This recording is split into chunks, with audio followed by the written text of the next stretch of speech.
pour la table ronde qui se présente. Alors j'appelle François Payel, parce que je le vois entrer dans la salle, voilà, je ne le laisse pas souffler, président de la Fédération des promoteurs immobiliers. J'appelle Patrick Liébus, mais je ne vois pas, il est là, voilà, il est en train d'arriver, le président de la CAPEB. Bonjour, président. Bonjour, président. J'appelle également Dorian Kelberg, mais avec la lumière, je ne sais pas s'il est déjà parmi nous, mais il va arriver. Je sais, je viens de l'avoir au téléphone, que Yves Legris, journaliste, est en approche du pavillon Dauphine, donc il va nous rejoindre. Mais je sais que Brieux-Leguet est avec nous, donc il va pouvoir nous rejoindre. Voilà, et je vais vous présenter ces débatteurs. Et donc, les deux absents vont nous rejoindre prochainement. Alors, je présente ceux qui sont à l'heure. Patrick Liébus, président de la CAPEB, qui est une famille professionnelle proche de la Chambre des métiers de l'immobilier, de la Fédération nationale. François Payel, nouveau président de la Fédération des promoteurs immobiliers, qui a changé de nom, il nous refera peut-être l'histoire des noms de la FPI. Et Brieux-Leguet, qui est administrateur de la Fédération, est là aujourd'hui en tant que responsable de ce qui s'appelait l'Académie des présidents, qui a peut-être changé de nom, il nous le dira aussi, et il nous expliquera la fonction de cette institution à l'intérieur de la FNIM.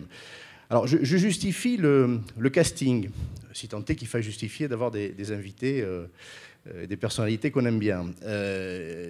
Il a été souhaité, en ce jour d'anniversaire, de se tourner vers l'avenir pour imaginer ce que va être le syndicalisme immobilier dans les années qui viennent.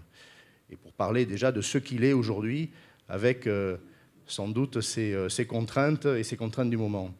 Ça aurait pu se faire en consanguinité, hein, ça aurait été facile d'inviter à débattre des femmes ou des hommes de la fédération ou des chambres qui la constituent.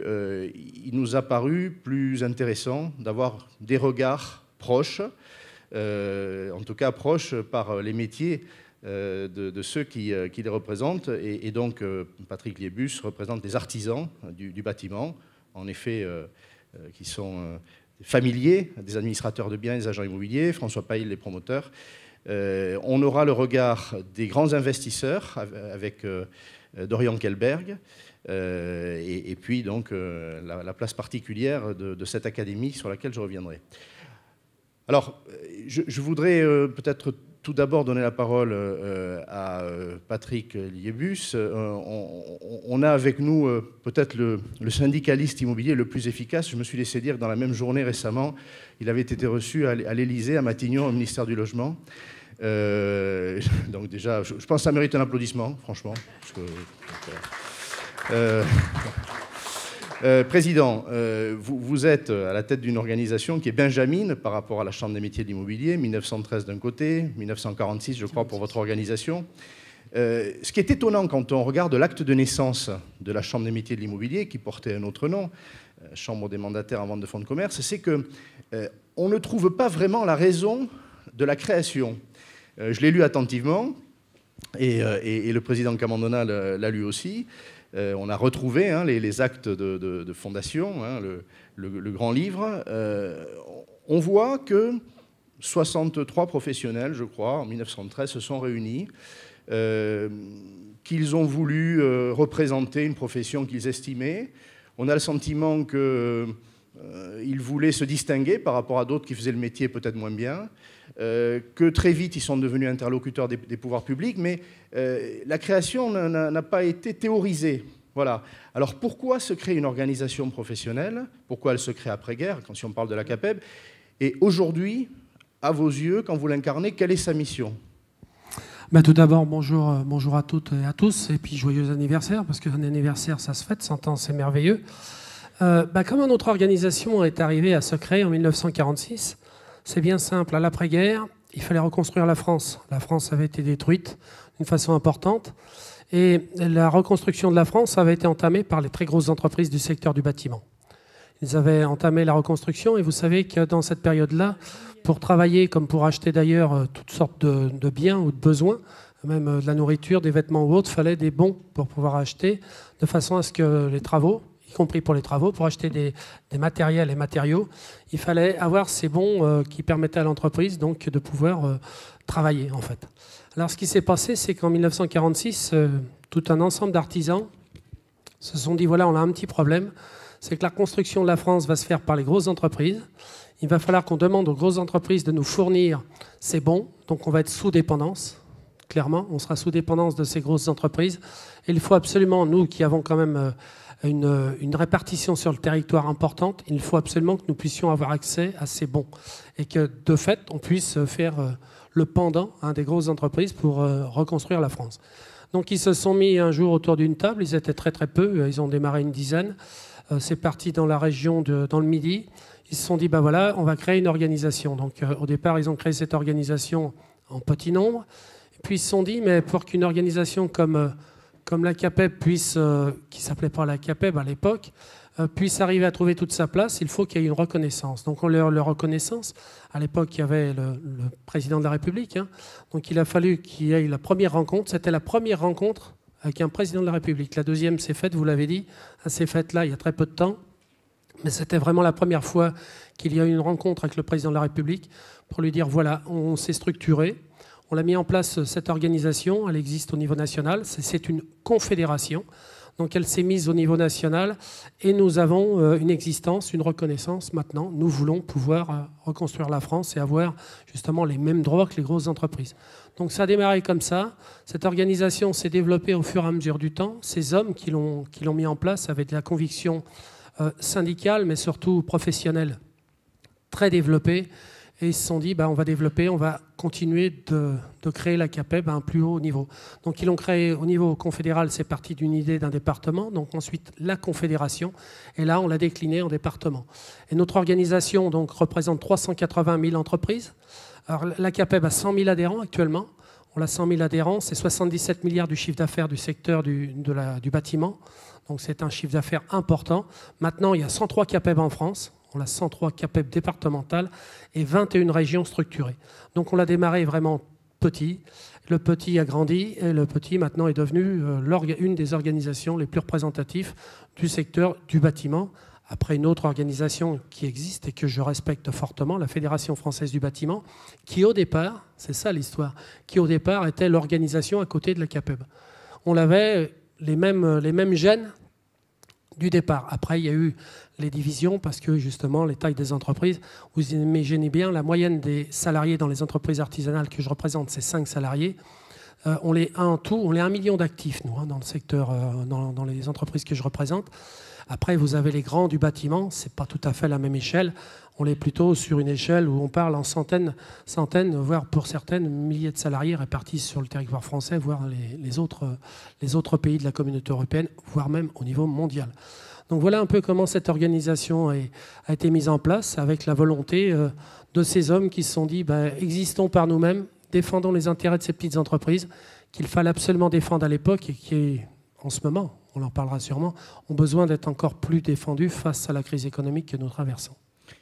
Alors, vous avez parlé d'une raison d'être qui est la reconnaissance confraternelle entre des personnes qui font le même métier, dans le même état d'esprit, le besoin de dialoguer avec les pouvoirs publics, et vous avez prononcé le mot défense, on va y revenir, parce qu'aujourd'hui, je trouve qu'il a un sens tout particulier. Le secteur ne va pas bien, que ce soit en amont, vos adhérents, ou que ce soit en aval.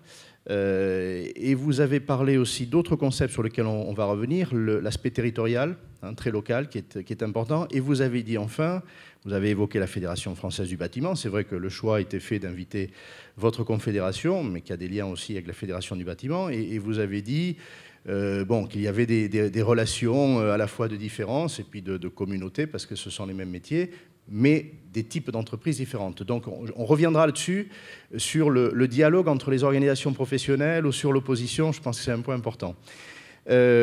François Payel, même question. Comment s'est créée la Fédération des promoteurs immobiliers, même si elle ne s'appelait pas ainsi? Quels sont les attendus de cette création? Et aujourd'hui, quelle est la fonction à vos yeux, alors vous êtes un nouveau président depuis quelques semaines. Depuis un an. Depuis 52 semaines. Élu depuis un an. Élu non, et en fonction depuis un an. Bon. Ouais. Élu depuis un an et demi. Voilà. Bon. Mais encore un nouveau président pour autant. Quel est aujourd'hui le rôle de cette fédération et quelle a été l'origine de sa création?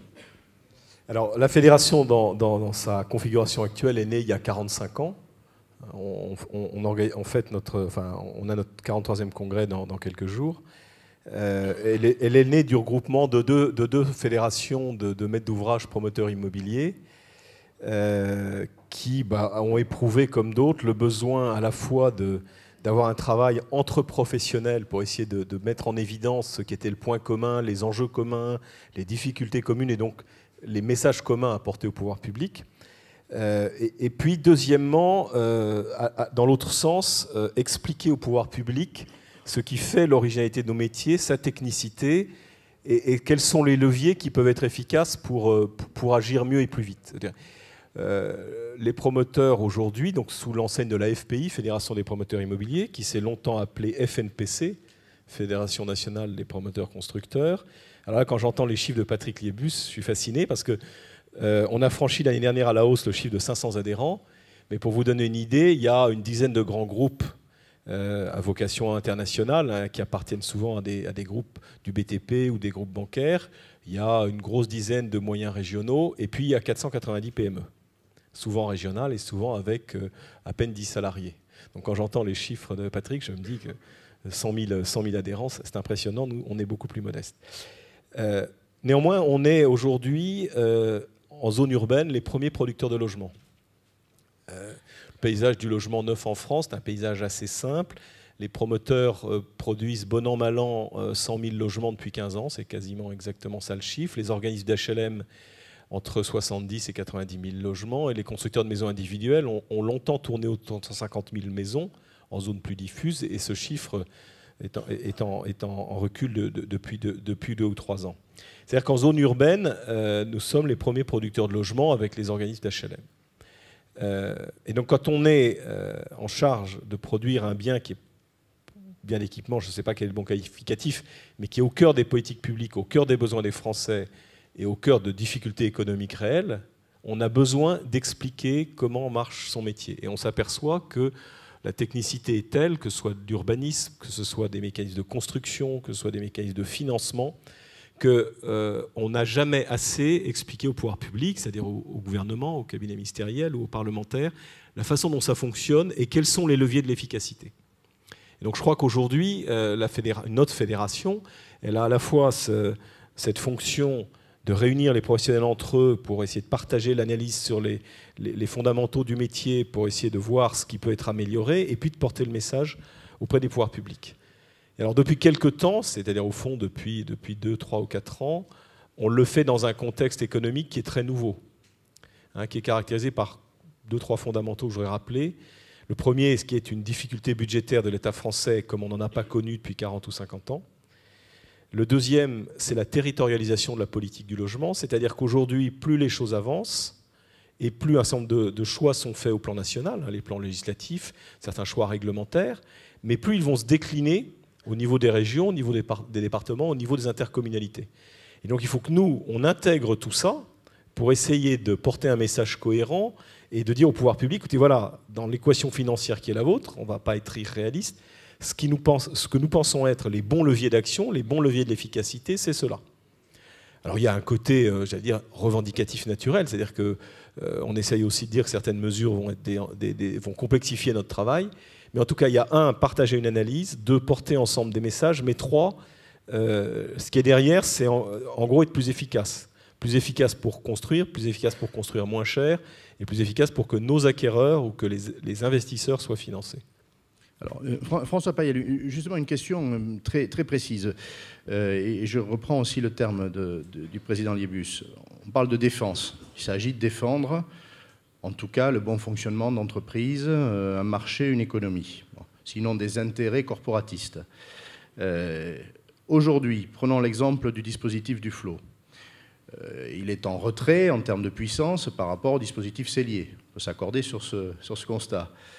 Moi, j'ai eu le sentiment que le message des promoteurs avait mis un peu de temps à se former, qu'il y avait eu quelques semaines avec un peu de battement, et puis qu'ensuite, il y avait eu un message, en tout cas le vôtre, hein, de la FPI, favorable.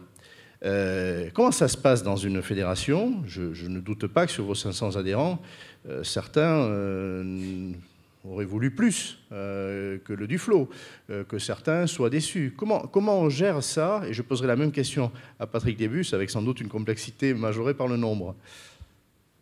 Alors, d'abord, une fédération comme la nôtre a des instances. Et chez nous, il y a il y a un bureau, mais qui se réunit toutes les semaines, mais je dirais qui est un bureau de 4 personnes, hein, donc c'est un petit comité. Il y a un comité directeur et un comité fédéral. Le comité fédéral, c'est le comité des 17 présidents de région. On est organisé avec 17 chambres régionales. Et le comité directeur réunit 5 représentants des régions et les 12 plus grands adhérents. Et en fonctionnant, en travaillant avec ces 2 comités, qui se réunissent alternativement tous les mois, on porte les idées et les projets imaginés et mûris par le bureau et les collaborateurs de la fédération. Et on essaye de les valider, ou on propose de les valider à ces 2 comités. Sur le dispositif du FLO, nous avions très tôt, c'est-à-dire, Yves Le Gris s'en souvient peut-être, le 5 avril 2012, porté un message de 7 ou 8 fédérations concernées par le logement auprès de tous les candidats à l'élection présidentielle. Et on avait mis en avant 10 propositions. Et dans ces 10 propositions, C'était au Théâtre Marigny. C'était au Théâtre Marigny, exactement. C'était le 5 avril 2012. Et dans ces propositions, il y en a une qui était importante, qui disait il faut arrêter de voir le dispositif. Alors, elle ne s'était pas écrit comme ça, mais le débat sous-jacent était le suivant. Il faut arrêter de voir la politique d'incitation vers les ménages pour investir dans le logement comme une espèce de gadget ou d'avantage fiscal déconnecté de tout enjeu économique ou de toute légitimité fiscale. Il faut au contraire prendre conscience que dans les chiffres que je vous donnais, 100 000 logements par an en zone urbaine et 70 à 90 000 chez les organismes HLM, que les investisseurs privés représentent depuis quelques années en France, c'est-à-dire en moyenne depuis 2003-2004, 30% des investissements dans le logement en zone urbaine. Alors, dans un État qui a des difficultés budgétaires que l'on connaît tous, et au moment où il faut qu'on produise plus de logements, détourner ou faire en sorte de ne pas encourager les ménages qui vont investir dans le logement en zone urbaine, c'est couper un pan entier de ce qu'il faut faire. Et la vraie question qui est derrière, quand on rentre dans une économie difficile, les entreprises que nous sommes, et je crois qu'on se retrouve avec Patrick tous les mois chez la ministre pour essayer de débattre de tous ces sujets, on a aussi le droit de réfléchir comme citoyen, et on le sait tous, la doctrine fiscale française est claire. On peut bénéficier d'un traitement fiscal privilégié dès lors qu'en échange, on a un acte contraint par rapport à l'économie de marché. Et dès lors qu'on disait qu'on allait avoir un produit qui requérait du logement locatif intermédiaire, qui est un vrai besoin dans notre pays. Vous savez, depuis 15 ou 20 ans, on ne produit plus beaucoup de logements locatifs intermédiaires. Or, il y a un vrai problème entre le plafond du logement locatif social et le plancher du locatif libre. Donc c'était une vraie demande une demande massive, à laquelle il faut répondre. Dès lors qu'on va donc, 1, répondre à cette demande, 2, imposer des baisses de loyer de 20% par rapport à ceux du marché. Alors après, évidemment, on est renvoyé à la difficulté technique d'avoir ce moins 20% mesuré avec finesse, mais n'empêche que c'est ça le principe. Dès lors qu'on va demander aux investisseurs de garder leur logement pendant 9 ans, on crée une contrainte, on ne loue pas aussi cher qu'on ne le peut, on va le louer pendant une durée longue, et là on légitime un coup de pouce fiscal. Et ça a été la base de ce que nous avions proposé, et c'est clairement la base choisie par le gouvernement, parce que le Duflot, c'est d'abord la recréation du locatif intermédiaire. Je suis un peu long, pardon. Non, mais c'est très clair.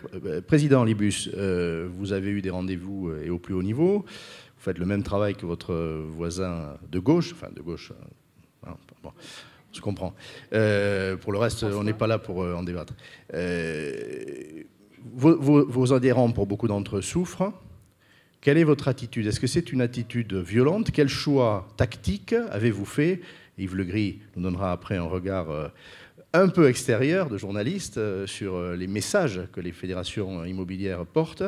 Est-ce que vous faites un choix d'opposition? Est-ce que, par exemple, face à une décision de baisser la TVA pour la construction HLM, mais pas pour la construction privée, vous êtes vent debout? Est-ce que vous attendiez beaucoup plus et donc vous vous considérez comme opposant aujourd'hui au gouvernement ou au président de la République? Quelle est votre attitude? Et puis je poserai évidemment la question aussi à Dorian Calbert, qui nous a rejoints et qui représente les grands investisseurs. Je crois qu'une organisation professionnelle comme la CAPEM doit être force de proposition et pas systématiquement force d'opposition. Il faut, c'est ce qu'a dit François, notre rôle à nous, c'est de rencontrer les pouvoirs publics et de leur expliquer quelles sont les attentes, nos attentes, pour l'économie de nos entreprises. Je rappelle, on est quand même dans des activités de proximité. Donc c'est l'économie qui ne se délocalise pas. Donc on part déjà de ce principe. Et ensuite, ne pas se mettre systématiquement en opposition pour se mettre en opposition. Notre rôle à nous, c'est de travailler bien en amont et de réfléchir à ce qui serait souhaitable de mettre en place. Le système du flot, par exemple, pour le remplacement du cellier, c'est vrai que c'était plus intéressant le cellier, mais à un moment donné, on peut aussi faire très attention à ce qui peut tourner à l'excès. C'est-à-dire que tout ce qui devient trop intéressant peut complètement être contourné de son objectif et ne pas répondre à cet objectif. Donc, de fait, quelqu'un dit stop, ça s'arrête. Un autre exemple qui est simple, panneaux photovoltaïques, par exemple, si je prends ce domaine-là pour qu'on l'ait bien en tête. On fait la promotion des énergies renouvelables. On lance des opérations sur le photovoltaïque, on se rend compte qu'il y a des excès, mais vraiment incontrôlés. Qu'est-ce qui se passe? On arrête tout. Donc nous, ce que l'on fait par rapport à ça, c'est qu'on travaille. Alors, on avait édité un document avant les élections législatives. C'est-à-dire qu'on sort un livre blanc, c'est la mode des livres blancs. On avait sorti un livre sur les élections législatives en disant, ben voilà, pour que l'économie du secteur qu'on représente soit portée, voilà ce qu'il faut faire. Dans la construction, dans la réhabilitation, par rapport aux charges des entreprises, parce qu'il y a aussi tous ces sujets-là. Ça, c'était adressé aux députés. Puis ensuite, il y avait le deuxième cran, c'était les élections présidentielles. Là, encore une fois, document sorti, nous proposons. Et puis de ce que l'on fait de toute façon de temps en temps, c'est qu'on se met, c'est ce que l'on a fait là, on se met autour d'une table, le secteur, et on le fait d'ailleurs avec la FNAIM, on commence à avoir des rencontres et on discute sur certains sujets, c'est quel est l'intérêt que l'on peut porter ensemble. C'est pas se positionner face au gouvernement, votre truc c'est mauvais, c'est leur dire, mais attendez, si vous faisiez comme ça, est-ce que vous ne pensez pas que ça pourrait mieux marcher? Vous savez, juste avant d'arriver, là, j'étais en discussion avec l'Élysée. J'étais en discussion avec un des conseillers du président de la République sur un autre sujet qui nous pose problème en ce moment, c'est la concurrence déloyale. Le statut d'auto-entrepreneur. Le statut d'auto-entrepreneur et les entreprises low cost. Je viens de sortir de ça. Derrière, j'ai eu les télévisions qui m'ont demandé pour pouvoir faire des interviews. Et là, maintenant, j'ai des radios. Moi, le but, c'est pas d'attaquer, c'est de dire, attendez, il y a un problème, trouvons ensemble des solutions. Et sur le logement, c'est exactement la même chose. Il y a des solutions à trouver. Il faut arrêter ce principe, à un moment donné, on surtaxe certaines choses, paf, ça s'arrête. On vous dit, non, mais attendez, vous aurez des plus-values, donc on l'arrête tout. Qu'est-ce qu'on l'arrête? Pas seulement que le bâtiment. On l'arrête l'ensemble de la chaîne. Moi, si un des maillons de la chaîne qui a un lien avec la construction est affaibli pour une raison, parce qu'il n'y a plus de ventes qui s'opèrent, il n'y a plus de transactions qui se font, on sera tous touchés. Les notaires vont être touchés, les agences vont être touchées, nos entreprises sont touchées. Puis en plus, qu'est-ce qu'il faut? C'est qu'on dise au gouvernement, à un moment donné, sachez vous adresser à ceux qui sont potentiellement des clients, à l'ensemble de la filière, sachez leur dire des choses claires et surtout pérenniser ce que vous dites. Parce que je vais faire et 6 mois après je change, ça ne fonctionne pas.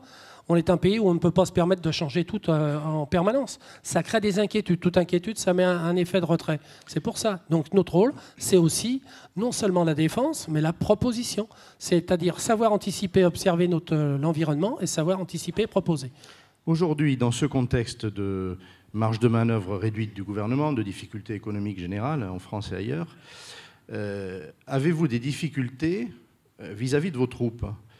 Est-ce qu'une fraction de vos troupes attendrait de vous un discours beaucoup plus violent, un discours d'opposition? Vous avez renié l'opposition, vous dites on fait des propositions. Est-ce qu'il y a une didactique difficile à l'intérieur d'une organisation comme la vôtre? François Payet ne l'a pas caché, il a parlé de la sienne. Qu'est-ce qu'il en est chez vous? Il en est, vu le nombre qu'on en a, on est obligé d'avoir justement un système de relations pour éviter que ça puisse tourner mal. Nous, on a une structuration, je vous disais, elle est nationale, régionale et départementale. Nous, notre but, c'est de se rencontrer le plus souvent possible. Et tous les ans, d'écrire une feuille de route. Tous les ans, on a un débat, pendant 2 jours, on a des débats, et au bout de ces deux jours de débat, on écrit des textes qui sont pour le président confédéral et pour ses 28 administrateurs la ligne à suivre. Sauf qu'à un moment donné, l'avantage qu'il y a, entre parenthèses, moi je suis artisan, hein, j'ai une entreprise artisanale, je suis installé dans un département dans l'Ain, j'ai des salariés, ça fait 32 ans que je suis artisan, j'ai occupé tous les postes avant d'être là où je suis, donc je connais vraiment comment les choses fonctionnent. Et mon rôle à moi, c'est d'être sur le terrain. Je vais beaucoup sur le terrain et je cherche à percevoir un petit peu ce qui va arriver. Depuis quelque temps, par Internet, il s'est produit que des extrémistes sont en train d'aller chercher les artisans, leur dire « Votre président, il n'en fait pas assez. Nous, on va vous expliquer ce qu'il faut faire. On va aller dans la rue, à la limite, on va casser, on va se faire entendre. » J'ai tout de suite écrit à tous les artisans adhérents de mon organisation, donc vous imaginez ce que ça représente. J'ai écrit au département qui eux-mêmes relayent auprès des artisans, leur disant « Attendez, on est dans un pays de démocratie. Des gens se sont fait tuer pour qu'on puisse s'exprimer et qu'on puisse avoir le droit de s'exprimer. Moi, je vous demande qu'une chose. Donnez-moi tous les moyens pour m'exprimer, je le ferai. Si jamais je ne suis pas dans la ligne de conduite, vous aurez des occasions de me le rappeler. Mais pour l'instant, ils me disent, tu vois, ce qui se passe, c'est tout ce que j'entends. On me voit beaucoup en ce moment. On me voit à la télévision, on m'entend beaucoup dans les radios. Je suis là où il faut être. Mes collègues me disent, continue comme ça, je pense que ça va payer. On est très proche d'arriver à aboutir à quelque chose sur le logement qui devrait être assez intéressant. On est très proche d'aboutir sur la lutte contre le travail dissimulé, contre la concurrence déloyale. Pourquoi ? Parce que en permanence, je répète la même chose. J'ai pas changé mon discours. J'ai pas le changé par opportunité. Parce que ce discours, je le vis au même titre que mes collègues. Donc après, de temps en temps, il y en a un qui me dit « T'en fais pas assez ». Je dis « Bon, écoute, tu viens avec moi, on va en faire ensemble ». Mais il faut quand même, on les porte-parole. Moi, on porte, comme tu portes, François, comme on porte tous, suivant nos responsabilités. On a une lourde charge. C'est qu'un mot dit aux 20h, comme j'ai fait ces derniers temps sur France 2 ou TF1, ou quelque chose qui est dit, vous imaginez les répercussions que ça a. Donc il faut faire extrêmement attention. Je ne peux pas aller trop loin dans ce que j'ai à dire. Par contre, il faut que je persuade ceux que j'ai en face de moi que le message qui passe, ce n'est pas l'affaire du président Liebus, c'est l'affaire des 380 000 entreprises. Et quand il y a ce regard, c'est comme ça qu'après, vous avez des rencontres qui ont été un peu inédites pour notre organisation parce que vous êtes le porte-parole d'eux. Et en plus, si vous avez de la cohérence dans ce que vous dites et que tout ce que vous avez avancé jusqu'à présent, ça se concrétise parce que c'est vrai, vous avez constaté qu'on allait effondrer le logement ou la construction parce que telles mesures ont été prises. Quand François le dit, que je le dis et que d'autres le disent, la FNAIM le disent ou d'autres organisations le disent, les notaires le disent ou autres, c'est pas qu'une personne qui le dit, c'est un ensemble. Ça veut dire qu'il y a une cohérence. Donc on prend de la crédibilité. L'important d'une organisation professionnelle, c'est pas seulement de vouloir faire du débat ou de faire le buzz, c'est à un moment donné avoir de la crédibilité. Il faut que quelqu'un vous regarde, que ce soit le président de la République ou qui que ce soit, ils vous regardent, ils disent, même si on ne l'a pas, parce que nous, on est apolitique, hein, peu importe ceux qui sont à la tête du pays. Moi, ce que je regarde, c'est qu'est-ce qu'ils vont apporter pour l'économie de mon pays, qu'est-ce qu'ils vont apporter pour mon secteur. À un moment donné, ce qu'il faut qu'ils disent, bon, de toute façon, c'est crédible. Donc, on peut en tenir compte. Après, c'est le lobby, parce que le lobby, c'est ce qui paye le plus. Entre les plus gros et les moins gros, ce qu'il faut, c'est être le plus présent possible et le plus cohérent dans nos interventions. Merci, Président. Dorian Kelberg, vous êtes ici à deux titres, en fait. Hein. J'ai parlé de votre rôle de délégué général de la Fédération des sociétés immobilières et foncières. J'ai résumé en disant les grands investisseurs, mais vous pourrez nuancer. Et puis, vous êtes ici aussi comme président du comité des organisations patronales de l'immobilier, qui est un rassemblement d'organisations professionnelles, patronales, dont... celles qui sont dans la salle, la FNAIM en tête, en tout cas très active dans ce COPI. Et donc vous avez aussi partie liée avec les organisations salariées, les grandes centrales syndicales. Alors, une première question conforme aux autres, et je vais révéler un échange qu'on a eu, dont j'ai gardé un souvenir. On a mis en cause récemment les grands investisseurs et leur retrait de l'univers du logement, qui n'est pas contestable depuis une quinzaine d'années. Je sais que, comme représentant, vous considérez depuis longtemps qu'il faut effectivement que les grands investisseurs reviennent vers le secteur du logement. Comment se passe le dialogue au sein de votre organisation ? Vous avez beaucoup moins d'adhérents que le président Liebus ou que François Payel, mais ce sont des très grosses entreprises. Comment se passe le dialogue avec ces entreprises qui sont cotées, qui sont importantes, lorsqu'elles prennent des décisions stratégiques inverses à ce que politiquement vous estimez aujourd'hui souhaitable ? François Payel parlait de dividendes sociales, on est sur le même sujet. Comment ça se passe ? Est-ce que de la même manière, vous considérez aujourd'hui qu'il faut raidir le discours vis-à-vis des pouvoirs publics, ou qu'il faut l'accompagner, qu'il faut parler de solidarité là où on n'en parlait pas, parce que vos investisseurs, vos adhérents sont des acteurs économiques, hein, qui peuvent être tout à fait froids. Quelle est votre approche aujourd'hui? Quelles sont vos difficultés, finalement, dans votre fonction? Ça fait aussi sûrement la grandeur du rôle de délégué général. Oui, merci. Ça marche, oui. Merci Henri, excusez-moi pour le retard, mais j'étais en réunion, c'est pas au cinéma, j'étais en réunion avec un grand patron justement d'une foncière pour parler de sujets importants. Alors juste un mot quand même pour situer ma fédération.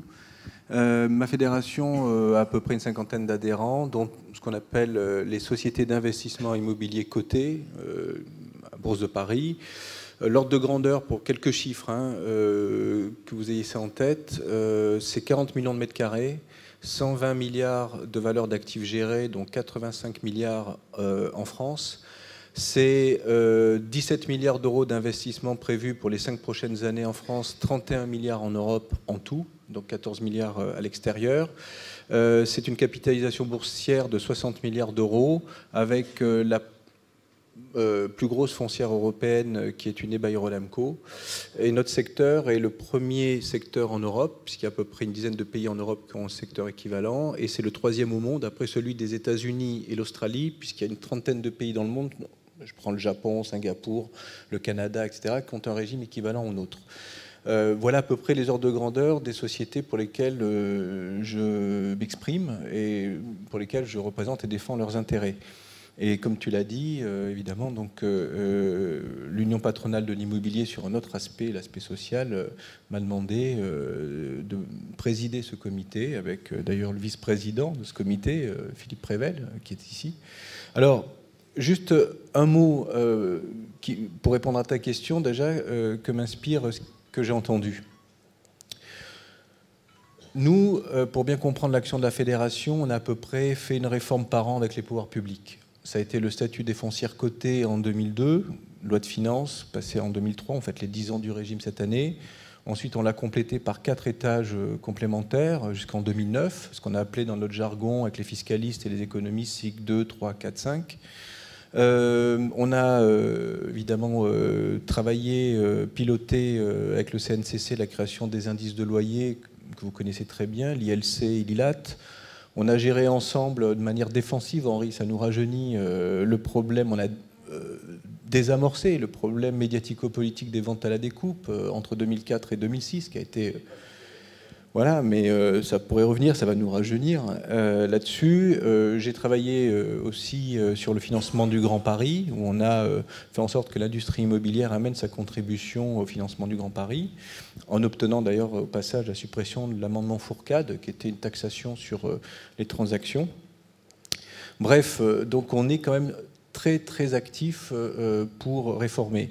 Et la clé, à mon sens, pour réformer, c'est 2 choses. D'abord, c'est fondamentalement la discrétion. C'est-à-dire que je pense que ce n'est pas forcément parce qu'on est visible dans les médias audiovisuels ou presse écrite ou que l'on touche la main du président de la République ou des ministres qu'on est efficace. Pour l'avoir vérifié sur ces réformes, l'important, c'est surtout de travailler avec ceux qui ont l'oreille des décideurs, c'est-à-dire les conseils, les conseillers. Monsieur parlait du conseil à l'Élysée. Pourquoi? Parce que quand vous allez voir, par exemple, un ministre, vous avez toujours l'impression que dans la journée, il a vu que vous. Hein, sauf qu'en fait, il en a vu 50 avant vous. Et donc, en fait, il ne se souvient pas toujours, évidemment, des dossiers. En revanche, cultiver une relation de confiance avec les conseillers qui ensuite, quand le parapheur arrivera devant le ministre sur son bureau, et le ministre dira au conseiller, venez, dites-moi c'est quoi ce truc, rappelez-moi, vous pouvez y aller monsieur le ministre, enfin, etc. Ou les parlementaires, idem, président de commission des finances, rapporteurs généraux, etc. Ça c'est important, créer cette relation de confiance. Et quand je prends l'exemple des ventes à la découpe en 2004, qui était lié à l'affaire Gessina Westbrook, les conseils à Bercy m'avaient dit, tu sais Dorian, si on n'était pas avec ce niveau de relation entre nous, on en a saqué pour moins que ça. On rappellera pour l'assistance que Jeanne Moreau, locataire... non, on ne va pas lui faire ce plaisir là-dessus, mais enfin, bon, mais les VIP, des choses dans les mémoires. Mais les VIP de l'immobilier, effectivement, avaient brandi les classes moyennes en bouclier et avaient instrumentalisé la presse. Donc, premier travail, c'est vraiment pas de se soucier de l'idée, tiens, j'ai eu un papier dans la presse, là, où j'ai fait ceci, où j'ai vu le président. C'est pas ça le sujet. Le sujet, c'est de creuser son sillon et de créer une relation de confiance et de dialogue permanent avec les conseillers ou avec, si on prend les parlementaires, avec les administrateurs au Sénat, enfin, etc., qui travaillent sur le sujet. Deuxième élément de ma réflexion sur ce qui a été dit, c'est qu'en fait, et ça a été dit, mais sans formuler les choses comme ça, c'est que j'ai toujours considéré qu'on ne pouvait être efficace que si on conciliait l'intérêt sectoriel avec l'intérêt général économique. Il faut toujours démontrer que ce qu'on amène transcende l'intérêt du secteur qu'on représente. Si on vient uniquement pour dire, puisqu'on représente, on défend des intérêts, attention, ce que vous faites, vous portez atteinte. Ah non, c'est pas ça qu'il faut faire. Il faut dire, écoutez, on comprend le problème qui se pose, vous l'avez abordé pas forcément de la meilleure des manières, nous on va vous aider à le faire. Et à travers la façon de faire avec vous, on représentera, on défendra les intérêts. Et je dirais là-dessus que la question qu'on doit nous se poser, c'est pas ce que peuvent faire les pouvoirs publics pour nous, ce que nos secteurs peuvent faire pour l'économie française, ce qu'on peut faire pour la société française. C'est ça le vrai sujet. Et à ce moment-là, dès lors qu'on prend le problème par ce bout-là, évidemment, les choses deviennent moins difficiles. Pas faciles, mais moins difficiles. Et puis, à travers ces deux points, il ne faut pas oublier de se mettre toujours dans la tête des gens qui sont en face de nous. C'est-à-dire que nous, on est sur des discours, des analyses de rationalité économique. Je vais vous donner un exemple très précis qui m'est arrivé il y a 3 semaines pour que vous compreniez. On ne l'a pas vu passer. Fin d'année dernière, dans un document budgétaire, il était écrit que le statut des foncières que je représente, et puis les SPICAV, les OPCI, coûtait à l'État annuellement 800 millions d'euros.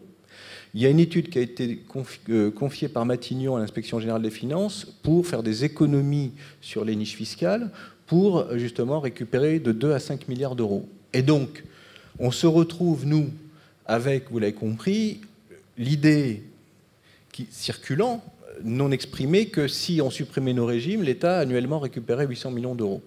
Eh bien, je suis allé plaider devant l'Inspection générale des finances avec une délégation pour leur expliquer, mais attention, on vous amène 350 millions d'euros d'impôts par an, directs et indirects, on génère 70 000 emplois directs, indirects et induits. On a, je ne reviens pas sur les qualités du secteur, et je dis, mais donc, si vous supprimez le régime, ce n'est pas 800 millions que vous récupérez, c'est zéro. Et donc, l'équation, c'est entre 350 millions et zéro, et pas entre 350 et 800. Donc, il faut toujours plaider l'intérêt général économique et se mettre dans la tête des interlocuteurs. Voilà pour ce premier point, ce que je voudrais dire avant de répondre sur le logement. Dorian Calvert, juste une question avant que Patrick Début, je crois, reprenne la parole. D'abord, il a été un peu mis en cause parce qu'il va serrer la main du président de la République. Mais non, mais il n'y aura pas d'opposition entre les débatteurs de cette table, mais c'est un point important. On peut retenir qu'il y a aussi le besoin du spectacle et du décorum, mais que le travail à côté doit aussi se faire avec des artisans. C'est-à-dire que ce que je veux dire par là, c'est qu'il faut vraiment se sortir de la tête, que l'efficacité passe par justement ce contact direct avec on va dire, les patrons, parce que les politiques parlent comme ça, quand ils parlent d'un ministre, etc. Le vrai sujet, c'est en dessous avec les collaborateurs et creuser le sillon. Alors, juste pour répondre sur l'histoire du logement, et on va dans ton sens, c'est qu'en fait, nous, ce qu'on essaie de leur expliquer, c'est qu'effectivement, les institutionnels se sont désengagés du logement. En 20 ans, le secteur est passé de 500 000 logements détenus, logements intermédiaires, à moins de 100 000 aujourd'hui. Nos foncières se sont complètement désengagées du logement. Il y a 20 ans, quand notre fédération a été créée, la moitié des foncières faisaient du logement. Aujourd'hui, il n'y en a plus que 2. Puisque ICAD, il y a 3 ans, a vendu 43 000 logements, donc il en reste 2, Gessina et Foncière des Régions, et Foncière des Régions, pour une grande partie en Allemagne en plus, pas en France. Donc la question, c'est effectivement, quelle réponse on peut apporter au problème sociétal du logement des classes moyennes. et du logement des classes moyennes dans les grandes agglomérations. Donc, moi, le message que j'essaie de faire passer à mes adhérents, c'est de dire on ne peut pas tenir une position qui dirait circuler, il n'y a rien à voir. Ce n'est pas notre sujet. Nous, on fait du commerce, nous, on fait du bureau, les anthropologistes, etc. Donc, il faut qu'on soit force de proposition. Alors, force de proposition, ce qu'on explique aux politiques aujourd'hui, c'est de leur dire vous avez deux solutions. Soit vous nous collez une obligation, mais l'obligation, ça n'a aucun sens. On est dans l'économie administrée, et évidemment, ça a de grandes chances de ne pas fonctionner. En revanche, ce que vous pouvez faire, c'est de créer des outils. Nous, on vous aide à créer des outils, à vous dire ce qui marche ou ce qui ne marche pas, ce qui a été dit tout à l'heure en disant ça va pas, c'est pas assez bon. Vous dire ce qui marche et ce qui ne marche pas, vous challenger sur l'idée de créer vraiment ces outils, et ensuite, une fois que vous avez créé ces outils, nous, on est prêt à passer un contrat de gouvernement pour mobiliser l'industrie pour faire. Et après, si, une fois que vous avez créé des outils, qu'on a nous-mêmes signé ce contrat d'objectif avec vous, et qu'on n'a pas fait, vous prendrez vos responsabilités peut-être pour, on va dire, sortir le bâton, si vous pouvez sortir le bâton. Mais le premier travail à faire, et votre responsabilité de politique, c'est de créer les outils pour challenger ensuite l'industrie, pour aider. Alors, l'expression contrat de gouvernement compte, elle rejoint le mot de proposition qu'évoquait Patrick Lébus. On est beaucoup plus dans l'accompagnement de la décision publique que dans l'opposition. Non, attention, parce que, Henri, pas l'accompagnement, parce que l'accompagnement, c'est un truc passif. Mais dans le deal. Non, tu es moteur, tu es force de proposition, mais chacun joue son rôle. Le politique, c'est lui qui crée la règle, c'est lui qui crée les outils. Et donc, il faut l'inciter à prendre sa responsabilité. Et nous, derrière, on leur dit, si vous prenez de votre côté votre responsabilité, nous, on prendra la nôtre. Je donnais un exemple. Quand on a fait l'ILC, l'indice des loyers commerciaux, on a signé un contrat interprofessionnel en décembre 2007 avec les représentants des associations de locataires comme le Procos et le CDCF, les représentants des bailleurs, y compris l'UNPI, et on a dit, voilà, si vous créez l'ILC, on s'engage, dans la mesure du possible, à l'appliquer dans tous les baux. Et si je prends les centres commerciaux, dans 95% des baux des centres commerciaux, c'est appliqué. Voilà l'exemple type de ce qu'il faut faire. Mais c'est nous qui avons créé l'outil avec les pouvoirs publics. Patrick Lébus et ensuite François Payel sur un sujet qui est cher aussi à Dorian, qui est l'inter-syndical, puisque le COPI, pour les affaires sociales, en effet, sur un sujet particulier, qui est la formation, les affaires sociales, l'emploi travaille avec une cohésion, une coordination entre les fédérations. Est-ce que, et vous réagirez aussi aux propos de Dorian sûrement, mais sur ce point-là, est-ce que les organisations professionnelles aujourd'hui ont ce souci de travailler ensemble, ou est-ce que chacune, parce qu'elle a son marketing à faire vis-à-vis de ses adhérents, j'utilise le mot, parce qu'elle a son identité, sa justification, tire la couverture à elle-même sans se soucier de ce que les promoteurs, si on représente les artisans ou les agents immobiliers, ont comme préoccupation? Alors déjà d'une part par rapport au fait qu'on veut être visible. Moi je ne représente pas des entreprises du CAC 40. Je représente des petites entreprises qui sont étalées sur tout le territoire. Quand on a des fonctions comme les miennes ou que vous avez, on n'a pas que la fonction que j'occupe. Je suis trésorier de l'UNEDIC. Vous allez comprendre pourquoi je dis ça. C'est qu'en ce moment, dans toutes mes discussions, je ramène systématiquement l'emploi. Quand je parle du logement, quand je parle de la construction, quand je parle de tout notre secteur, je dis, mais attention, derrière, il y a des emplois. Et vous connaissez les chiffres du chômage comme moi, 3 700 000. C'est 3 700 000 chômeurs indemnisés. Sauf qu'en réalité, en France, il y a 4 millions de personnes qui n'ont pas d'activité ou une activité que partielle. Donc il faut qu'on travaille justement sur ça. Et à un moment donné, je dis, mais attendez, laissez-nous travailler, donnez-nous la possibilité de le faire. Et vous verrez que si tout le secteur de la construction, l'ensemble, ce que j'appelle vraiment la globalité, si on peut se révéler, vous verrez qu'on apportera de l'économie. J'ai la chance de pouvoir faire ce que je fais, mais pour y arriver, je suis passé par tous les conseillers du président de la République. Vous imaginez bien, je fais du lobby à ce niveau-là. Puis au bout d'un moment, eux-mêmes, ils vous disent, moi je veux bien vous écouter, mais il faut aller parler au chef, parce que le chef, il vous écoutera. Sur le logement, c'est simple. Vous savez qu'à un moment donné, le président de la République a fait une intervention à Alfortville sur la construction de logements. Vous savez de quoi ça résulte ? Ça résulte d'une manifestation qu'on l'a faite, où j'ai dit, mais vous savez que je suis capable de mettre des artisans dans la rue ? Vous savez que je suis capable de le faire ? On l'a rigolé, j'en ai mis 10 000. Une mobilisation en 3 semaines, 10 000 dans la rue. J'ai dit ça, c'est le hors-taxe de ce que je peux faire. Maintenant, vous réfléchissez bien parce que je peux aller plus loin sur le sujet. J'ai vu le président de la République à la suite de ça. Comment on marche comme ça maintenant? Je ne sais pas mon tempérament, mais si à un moment donné, vu ce qu'on représente, attendez, les artisans, vous n'allez pas nous embêter. C'est toujours ce que j'ai entendu. Mais non, vous êtes chez vous, vous n'allez pas. Puis de toute façon, on sait très bien que vous allez un peu bouger, mais comme vous ne pouvez pas délocaliser, vous resterez. Au bout d'un moment, j'ai dit, attendez, vous allez voir, si on ne va pas bouger, il faudra qu'on nous écoute et qu'on prenne des mesures. Vous savez ce que ça m'a permis de faire, ce que je pense que peu de personnes ont fait. Je suis allé dire au président de la République qu'il y avait 2 ministres dans son gouvernement, c'est pas moi qui l'ai choisi, et je ne fais pas de politique, qu'il y avait 2 ministres dans son gouvernement qui sont rattachés à nos activités, à nous tous, qui pour l'instant ont pris aucune mesure en dehors de savoir qui sera la chef entre les deux. J'ai dit maintenant, monsieur le président de la République, c'est bien gentil, mais la France s'effondre. Et si vous ne faites rien, vous, président de la République, on va avoir un problème. Eh ben, je peux vous garantir, et c'est vérifiable, le lendemain, j'avais 2 coups de téléphone qui venaient de 2 ministres concernés. J'étais reçu à Matignon. Et j'ai pu arriver au nom de notre secteur dire certaines choses que je n'aurais jamais pu dire. Parce qu'à un moment donné, j'ai dit stop. Maintenant, c'est vous qui pouvez siffler à la mi-temps et vous expliquer que pour relancer l'économie de notre secteur, voilà ce qu'il faut faire. Quand vous pensez que le plan logement du bâtiment, qui est porté par Philippe Pelletier, qui est quand même une personnalité, quelqu'un avec qui je travaille depuis de nombreuses années, ce plan logement ne bougeait plus. Eh bien, il a fallu que ça soit l'Élysée, vous m'entendez bien, l'Élysée, qui reprenne un dossier sur le plan logement. Je me suis dit, on marche sur la tête dans ce pays. C'est pas possible que l'Élysée soit obligé de reprendre un dossier tel que celui-ci.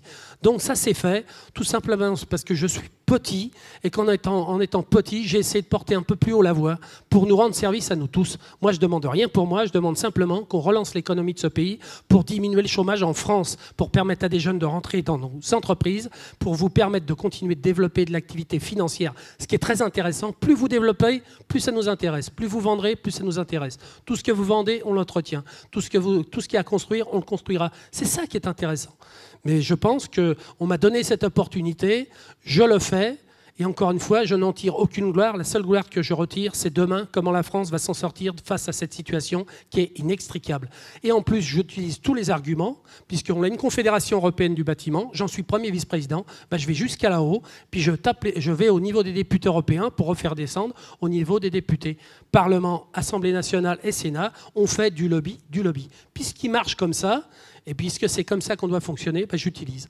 Je le fais dans l'intérêt général et pas dans l'intérêt particulier. J'ai aucune gloire à en tirer. Simplement, il faut qu'on s'en sorte. Voilà la façon dont le syndicalisme se fait maintenant.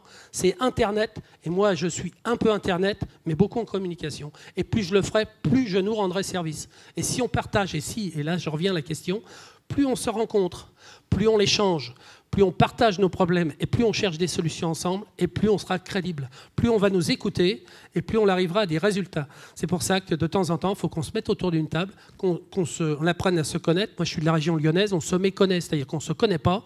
Donc quand on ne se connaît pas, on se parle et ensuite on trouve des solutions. Quand vous co-signez des documents au niveau de ce que vous représentez, ce qu'on représente tous, l'AFNAIM ou d'autres organisations, et qu'on co-signe des documents, qu'on dit stop, cette fois il y a un vrai problème, il faut que vous nous écoutiez, je pense que ça a autant de poids que ceux qui passent des tweets à longueur de temps sur la situation du pays face à justement la conjoncture actuelle. Alors, voilà ce que je voulais dire. Juste Henri, juste un truc. Évidemment, on ne peut que louer votre énergie, votre activité, mais on est tout à fait d'accord. Juste un exemple, la première réforme que j'ai pilotée, c'est ce qu'on a appelé en 2001 la loi Mursef. La loi Mursef qui a sécurisé les contrats et les investissements en immobilier d'entreprise, sur une jurisprudence de la Cour de cassation. Il y a 12 organisations professionnelles qui avaient signé ce document. Non mais je vous dis, on fait ça, nous, naturellement. L'AFNAIM l'avait signé, d'ailleurs, à l'époque. Et ça nous a permis de faire en sorte que la France reste, avec Londres, avec l'Angleterre, le principal marché de l'investissement. Puis, juste une petite précision. On travaille toujours dans la collectivité. Le Grenelle de l'environnement, on y a beaucoup travaillé. Les sociétés que je représente, elles ne font pas que construire et vendre, elles exploitent. Et les 40 millions de mètres carrés, on les garde en général. Hein. Donc voilà, et on n'est pas financier, on est immobilier d'abord. Voilà, nous sommes des industries de l'immobilier. François Payel, simplement parce qu'on a le sentiment que tout va pour le mieux dans le dialogue entre les organisations. Bon, soyons précis. François, vous avez évoqué un événement important qui a eu lieu pendant la campagne présidentielle. Hein, c'est une grande réunion et puis surtout un document commun, une demande collective entre plusieurs organisations professionnelles. D'ailleurs, il me semble qu'il n'y avait pas la FNIM, mais bon. Est-ce que, en dehors des grandes périodes comme ça, campagne électorale, est-ce que ça reste après cette cohésion ? Est-ce que ce travail commun, semble-t-il, c'est le cas entre la CAPEB et la FPI, mais au-delà, est-ce qu'il y a ce travail-là ? Et je pense notamment à un sujet éternel qui est encore plus dur aujourd'hui, c'est est-ce qu'il faut aider l'ancien ou est-ce qu'il faut aider le neuf ? Est-ce qu'on a les moyens d'aider les deux aujourd'hui ? Est-ce qu'il y a un dialogue entre les organisations de l'ancien et du neuf, par exemple, sur ce sujet, avec comme juge de paix d'ailleurs les artisans qui construisent et qui entretiennent ? Alors déjà, ce que je peux dire, c'est que pour réconcilier ou pour tirer une sorte de synthèse entre Dorian Kelberg et Patrick Liebus, comme disait le général Bijard, sur le terrain, il faut être félin, souple et manœuvrier. Ce qui veut dire au fond que les formes de réponse sont multiples. L'exemple que cite Patrick, ça fait penser aux pigeons. C'est quand même très impressionnant de voir comme la mobilisation des pigeons par Internet a produit un effet qui a débouché sur les états généraux de l'entreprise. Et avec des réflexions fortes derrière. Ce qu'a fait Patrick avec une démonstration de force, alors je pense que hors taxe, c'est une grosse TVA, parce que tu peux en mettre beaucoup plus que 15 000 dans la rue. C'est aussi un moyen de dire, les temps sont tellement durs que des gens dont on imagine qu'ils sont éparpillés sur le territoire, qui n'ont pas de cohérence, de réflexion, pas de capacité d'action ensemble. Aujourd'hui, c'est fini, mais le fait que ce soit fini, qu'ils sont capables d'agir vite, interprétez-le comme une très forte inquiétude ou un très fort niveau de difficulté. Alors le troisième sujet, mais qui va toujours dans le même sens, et dans lequel Kelberg a raison de dire, l'important c'est d'être compris avec un minimum de confiance, parce qu'on a pris le temps avant de faire un travail de fond pour expliquer comment ça marche. Les relations entre les représentants de la nation, que ce soit de l'exécutif ou du Parlement, se sont beaucoup apaisées, assagies. C'est-à-dire, on a une génération, c'est sans doute quelque chose qu'on a insuffisamment souligné. L'Assemblée nationale qui a été élue au printemps dernier comporte beaucoup de primo-députés, c'est-à-dire de jeunes députés qui en sont à leur premier mandat. Et au fond, ils ont avant tout besoin de comprendre. Je vois avec les rapporteurs ou rapporteuses des lois sur le logement, on a des gens qui sont jeunes et qui vraiment ont d'abord besoin de comprendre. Et on s'aperçoit que sur des sujets dont on pourrait imaginer qu'ils sont a priori politiquement pas tout à fait d'accord, si on leur explique bien pourquoi on leur recommande ça, il y a beaucoup moins, enfin moi j'ai le sentiment qu'il y a beaucoup moins de tabous, beaucoup moins d'a priori qu'avant. Et donc il faut absolument expliquer les choses. Et l'intérêt du travail confédéral vient de la remarque suivante. C'est-à-dire qu'aujourd'hui, dans une économie qui est contrainte de partout, où il y a plus beaucoup d'amortisseurs, les marges de manœuvre sont devenues infinitésimales. C'est donc en gros à la frontière de nos métiers, entre l'architecte et son maître d'ouvrage, entre le maître d'ouvrage et ses entreprises, entre le maître d'ouvrage et les bureaux d'études ou les investisseurs, c'est à la frontière qu'on va essayer de trouver les quelques pourcents qu'on peut gagner en essayant de travailler le plus en amont possible. Et si on trouve 2-3% ici, 2-3% là, bah, si on arrive à trouver 10 à 15%, tout sur le logement neuf en tout cas, ça a du sens. Je vais donner un exemple. Dans les annonces qu'a faites, Patrick le rappelait, le président de la République à Alfortville, il y a une chose sur les recours contre les permis de construire abusifs. Franchement, c'est un truc dont on parlait depuis 4 ou 5 ans. On alertait les pouvoirs publics, on leur disait il y a 25, 30 000... L'urbanisme de projet. Voilà, avec l'urbanisme de projet. Il y a 35 000 logements aujourd'hui bloqués entre les promoteurs et les bailleurs sociaux, les organismes d'HLM. 35 000 logements bloqués, c'est considérable. Et on a dit, nous, ce qu'on va vous proposer, c'est qu'on va se mettre autour d'une table à 8 ou 10. Donc il y avait les promoteurs privés, il y avait les entreprises du bâtiment, il y avait l'Union sociale pour l'habitat, pour les organismes HLM, l'Union des maisons françaises, le SNAL, et des représentants de l'Association des maires de France et d'une autre association de collectivités locales. C'est un travail, souligné, c'est très discret, ça ne se voit pas, il y a 6 mois de boulot. On a mis 2 conseillers d'État au milieu, avec nous, qui nous expliquent ce qui était comestible ou pas. Et on est arrivé sur un sujet de 11 propositions qu'on a déposées chez la ministre du Logement, à Matignon et à l'Élysée. 2 jours après, on était tous rappelés par le logement, par Matignon, qui nous dit on travaille. Cécile Duflot a nommé le conseiller d'État Laptoul, qui a rendu un rapport. Et pour ceux qui l'ont lu, on ne s'attendait pas à ce que ce rapport aille aussi loin. Et pourquoi il est allé aussi loin? Il reprend quasiment 7 des 11 mesures qui ont été proposées. Parce que c'était un travail consensuel, c'était un travail très fouillé techniquement, Avec cet écueil, on le savait bien, qu'il fallait jamais donner le sentiment, et je reviens à la défense de l'intérêt général, parce que je suis tout à fait d'accord. Aujourd'hui, on ne peut plus se contenter de dire je défends les intérêts des entreprises. On le fait dans une logique qui est bonne pour l'économie, bonne pour la croissance, donc bonne pour l'emploi. Et on a dit, voilà, tout ce qui est bloqué, et en même temps, on a conscience qu'on ne peut pas réduire le pouvoir des citoyens à contester une décision administrative. Donc il fallait travailler dans un stadium un peu compliqué. Ben, le résultat, c'est qu'aujourd'hui, les conclusions de le rapport Laptoul vont assez loin. Alors vous allez me dire, c'est un petit pas, c'est pas grand-chose. Mais n'empêche que dans le temps, ça va peser, et ça montre bien tout l'intérêt du travail confédéral. On a d'autres sujets sur les coûts de construction. On dit les coûts de construction sont trop élevés. C'est pareil, on s'est mis il y a 6 mois autour de la table, ensemble. Alors là, les maîtres d'ouvrage sont un peu contre les entreprises du bâtiment, parce que nous, on voudrait toujours construire moins cher, les entrepreneurs voudraient toujours nous vendre plus cher. Mais mieux. Mais il n'empêche que, on est en train d'avancer sur le sujet, et on va pouvoir à nouveau faire des propositions gouvernementales. Et dans ces conditions, on voit bien que, le président de la République, le gouvernement réagit, et réagit assez vite, parce qu'au fond, ce qu'on essaie de démontrer, c'est qu'il y a les petites marges de manœuvre qu'on identifie, c'est en gros tout ce qui nous reste. Merci François Payel. Yves Legris, qui a été patient, mais je l'ai sanctionné parce qu'il est arrivé en retard, c'était normal.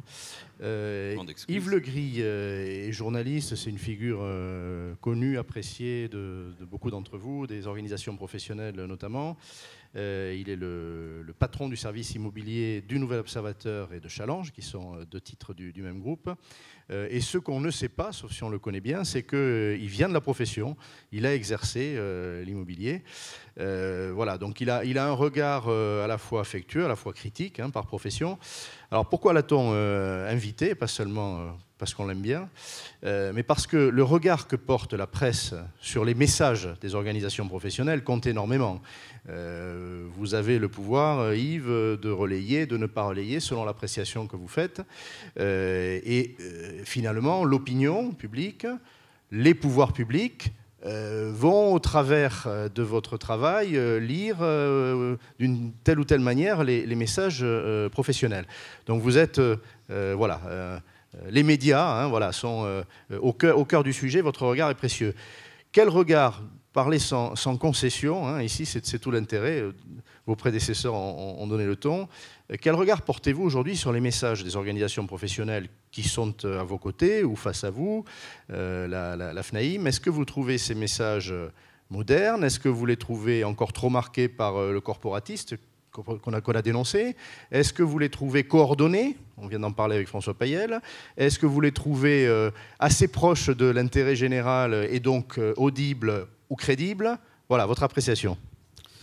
Alors, c'est vrai que j'ai une certaine affection. Ça fait 30 ans que je défends ces métiers à l'intérieur de notre groupe, et je crois qu'on leur rend hommage suffisamment à travers notre activité, nos dossiers, nos articles pendant toute l'année.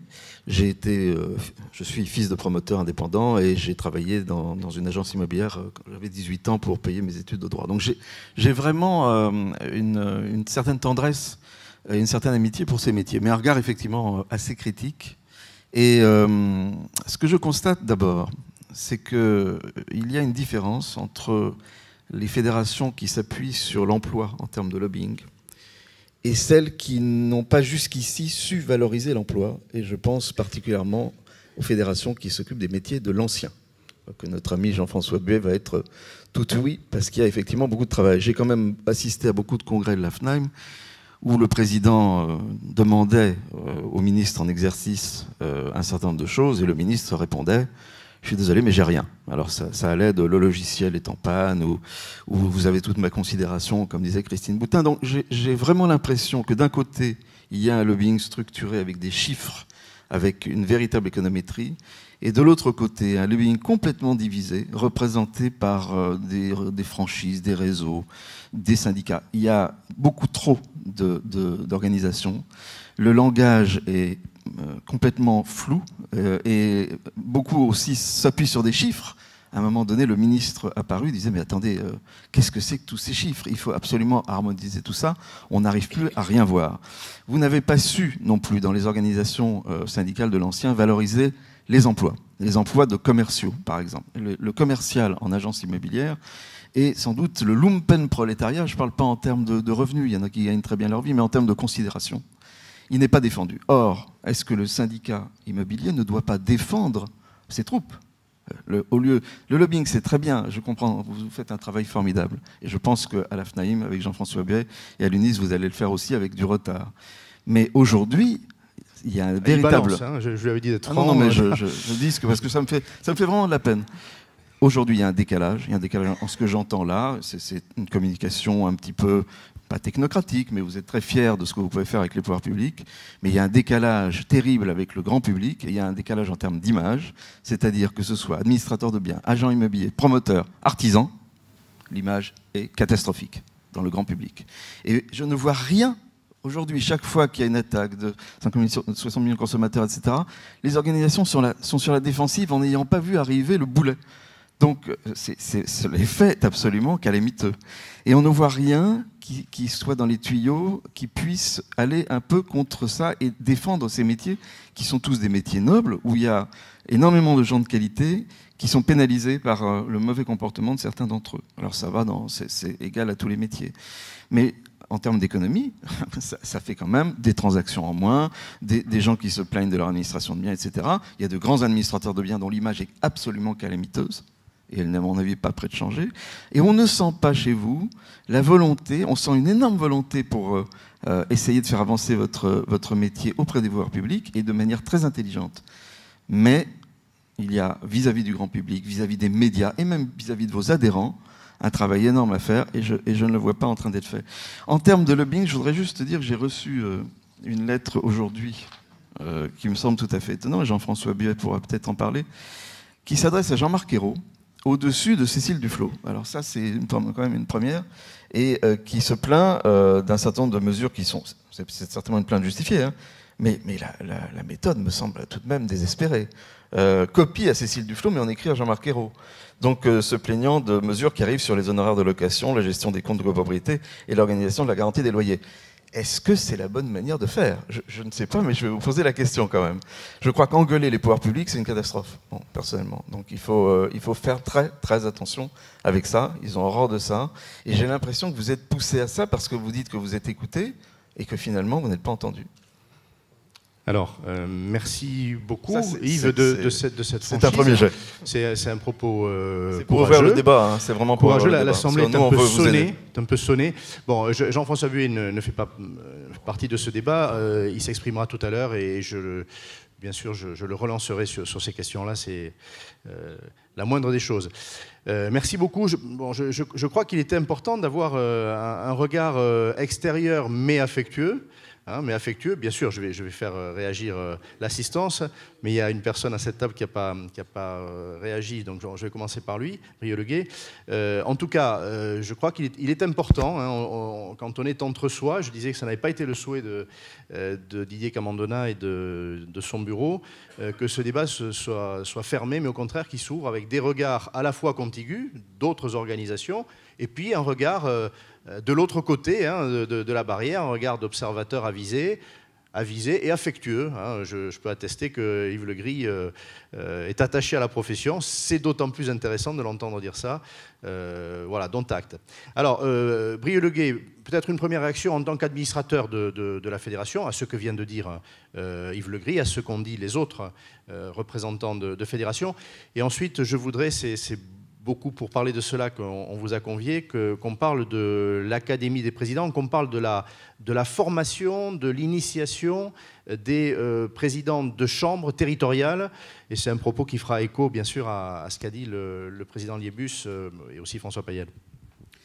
Alors, d'une part, je laisserai Jean-François répondre à vos sollicitations et à votre interpellation. Moi, à mon niveau d'administrateur fédéral depuis le mois de janvier, en tant que président de chambre, finalement, je me rends compte que notre problème au niveau de la fédération est exactement le même que celui des autres fédérations, c'est-à-dire arriver à faire passer le message.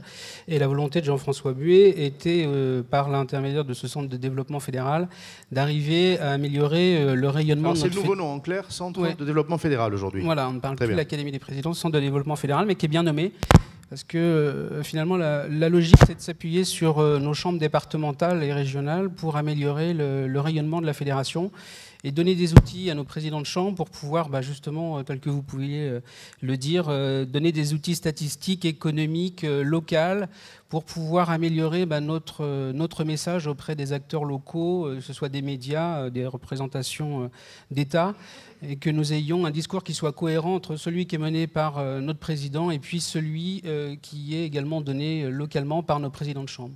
Donc ce centre de développement fédéral a vocation, entre guillemets, à améliorer ce message, notamment parce qu'évidemment, nous avons des chambres de toute taille, donc avec des petites chambres, avec des chefs d'entreprise qui s'occupent de cette chambre-là en plus de leur activité et qui ont besoin d'être épaulés par des formations, par l'organisation d'une conférence de presse, par la tenue d'une assemblée générale, arriver entre guillemets à professionnaliser, puisqu'ils sont professionnels de l'immobilier, mais pas obligatoirement professionnels de la communication.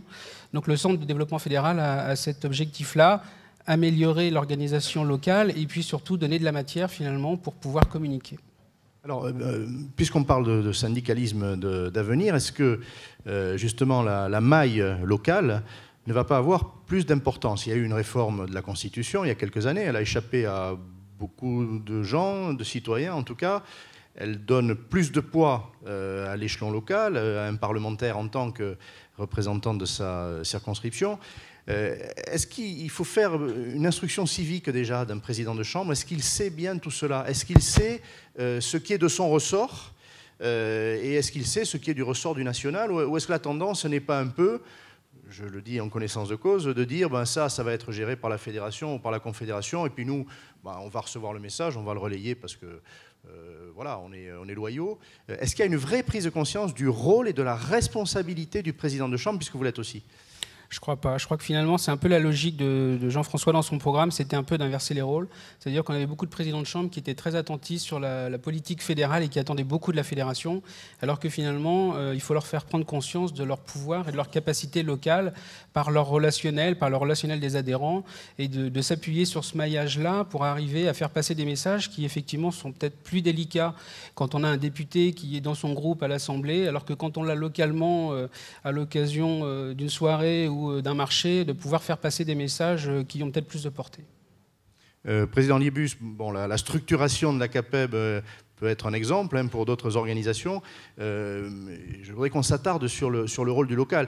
On fête aujourd'hui le centenaire d'une chambre territoriale qui a été nationale à sa création, mais qui, dès les années 50, a été territoriale. Est-ce que le syndicalisme moderne va être davantage local ou davantage global? Alors, il est davantage local. Les lois de décentralisation font que de toute façon, les décisions vont se prendre au niveau régional. Donc, c'est comme ça que notre organisation s'est structurée aussi. Nous, on a 4500 élus formés responsables chez nous. 4500. On a 1200 collaborateurs. Et chaque département est totalement indépendant financièrement et indépendant par rapport à ses collaborateurs.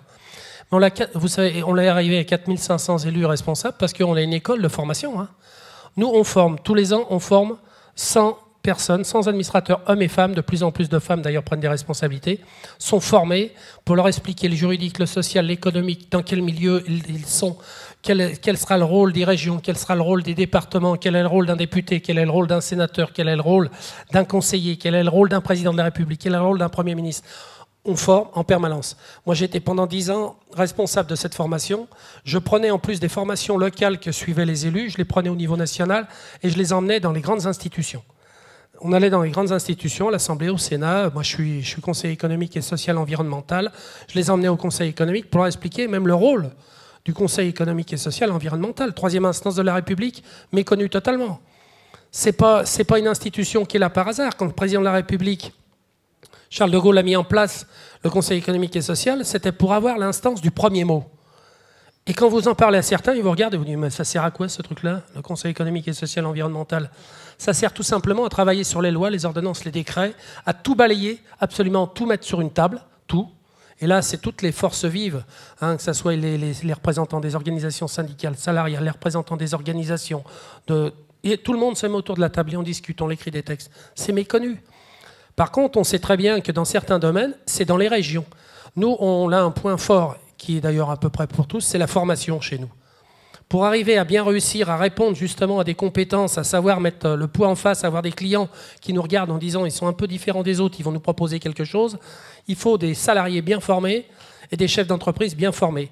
Où actuellement se décide ce domaine-là, c'est dans les régions. Donc on structure dans les régions. Et vous avez parfaitement raison. Le travail qu'on fait dans les départements, c'est du travail de lobby auprès des députés et des sénateurs. Parce que quand un député est dans sa circonscription, il est chez lui. Et on peut lui parler de chez nous. Et on lui parle de ce qui se passe chez nous.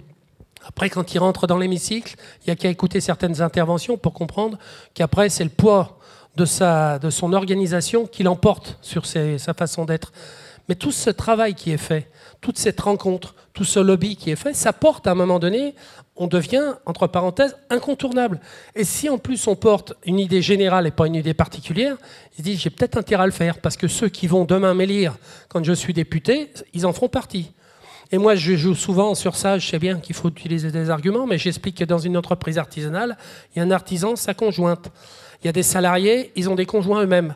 Ces conjoints ont eux-mêmes, ces personnes ont eux-mêmes des enfants. Quand tout ça, c'est en train d'expliquer que ça va mal dans un secteur, je leur dis réfléchissez bien à ce que vous faites. Moi, c'est pas que vous êtes de droite ou de gauche, ça ne m'intéresse pas. Je suis citoyen, quand je vais voter, je fais ce que je veux. Je défie qui que ce soit de me dire ce que je fais. Par contre, j'explique à mes collègues, faites un travail de fond. Et quand on le fait ensemble, quand on rencontre la FNAIM ou qu'on rencontre nos homologues dans les départements, le député, il se dit, tiens, c'est marrant parce que c'est ensemble qu'ils me disent la même chose que j'ai entendu à Paris. Et là, ça leur donne un peu, ça leur amène à réflexion. Et idem pour les sénateurs qui ont beau être élus par les grands électeurs, bah, on a quand même des choses à leur dire. Même si ce n'est pas nous qui les mettons là où ils sont, à un moment donné, ils sont à un poste, ils peuvent être sénateurs, maires ou autres. Ben moi, je n'oublie pas qu'un sénateur-maire, il n'est pas maire par hasard. Il peut être sénateur parce que les grands électeurs l'auront mis, mais il sera sénateur parce que quelqu'un, à un moment donné, aura élu le maire de cette commune. C'est tout ce travail, en fait, qu'il faut faire et il faut être formé. Parce que maintenant, tout ce qui se faisait, mes collègues, tout ce qu'ils faisaient un peu par instinct, c'est fini. L'instinct n'est pas suffisant pour faire ce que l'on fait. Il faut avoir de la connaissance. Vous ne pouvez pas parler d'économie en France. Un artisan qui parle d'économie dans certains domaines, ce n'est pas courant. Je peux vous parler de l'économie de mon entreprise. Après, au-delà de ça, ça s'apprend. De parler des institutions, de parler justement du travail qui est à faire pour porter l'économie en France, ça ne s'invente pas. C'est pour ça qu'il est important de le faire. Et des écoles comme celle que l'on a, ça existe à d'autres endroits, mais je le conseille. Parce que plus on les forme, plus on sera cohérent. Le discours, c'est pas formater les gens. Hein. Là-dessus, j'y fais très attention. Hein. C'est pas une question de formater puis de lobotomiser tout le monde et de leur dire maintenant vous parlerez comme ça. C'est pas le même langage. C'est simplement qu'on ait à peu près une même philosophie et que cette philosophie se retrouve et que personne, à un moment donné, qui va rencontrer un député, qui rencontrera quelqu'un. Je prends l'exemple d'un préfet. Les préfets, ça change régulièrement. Le lobby qu'on fait auprès des préfets dans les départements.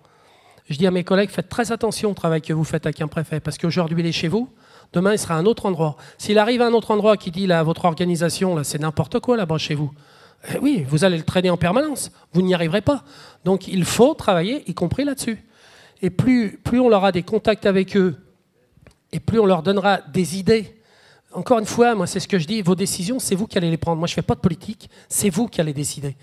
Mais essayez de pas seulement nous écouter, essayez de nous entendre.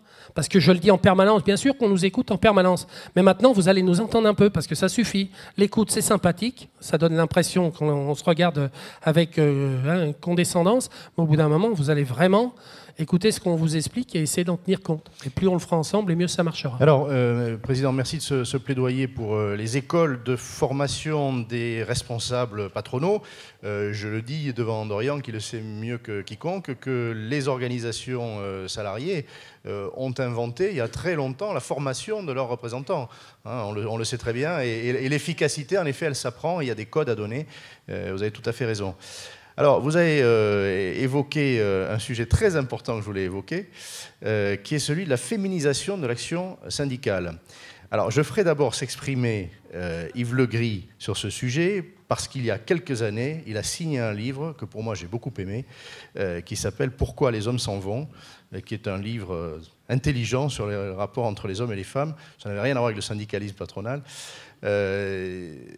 Yves, est-ce que la féminisation de l'action syndicale, et je le dis devant des organisations, des patrons d'organisations très peu féminine. Je crois qu'on peut s'accorder à le dire. Vous nous donnerez les pourcentages.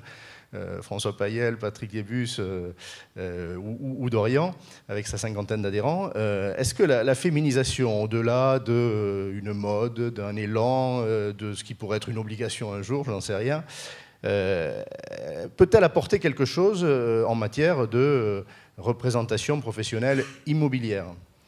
Oui, ça j'en suis absolument persuadé. Alors il n'y a pas que dans l'immobilier ou dans les organisations syndicales qu'il y a quelques problèmes quand on arrive à un certain niveau de représentativité. Il y a aux Échos, pour ne pas les citer, en ce moment une lettre qui circule disant qu'il n'y a absolument aucune possibilité pour les femmes d'accéder à un certain niveau de responsabilité. Donc bon, c'est culturel, c'est tout ce qu'on veut, c'est français. Je crois évidemment que c'est souhaitable.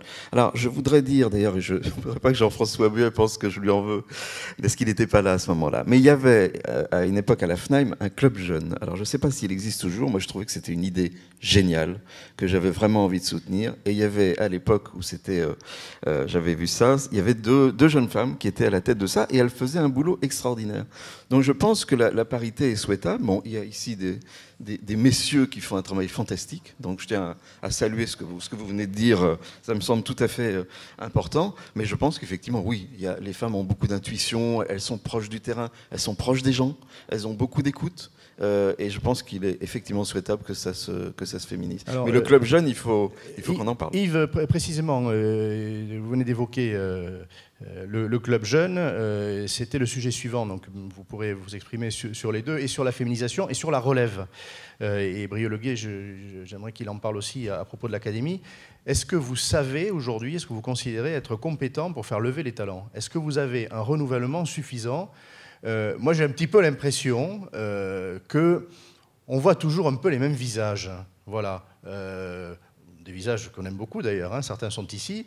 Mais est-ce qu'il y a un renouvellement suffisant dans les organisations professionnelles, de la base des chambres jusqu'aux confédérations, aux fédérations ? Alors, un mot de Yves et puis ensuite, vous tous. Peut-être se voir au niveau des régions. Est-ce qu'il y a effectivement dans les bureaux un certain nombre de femmes qui peuvent prendre la relève ? Sinon, c'est comme dans les partis politiques. D'ailleurs, je trouve que les organisations syndicales ont toujours un fonctionnement qui est un peu semblable à un parti politique. Donc c'est parfois même un mélange de Rotary et de Kremlin dans certaines... Bon, mais je pense qu'il faut effectivement faire un effort là-dessus. À la FPI, je ne vois pas beaucoup de femmes... Alors, il y a 4 vice-présidents, dont une femme, Alexandra François-Cuxac, et en président de région, il y a 17 régions, il y a 2 femmes. Patrick Guébus, vos chiffres à vous ? Moi, c'est simple. J'ai 5 femmes au conseil d'administration confédéral sur 28, dont une qui est présidente des affaires économiques.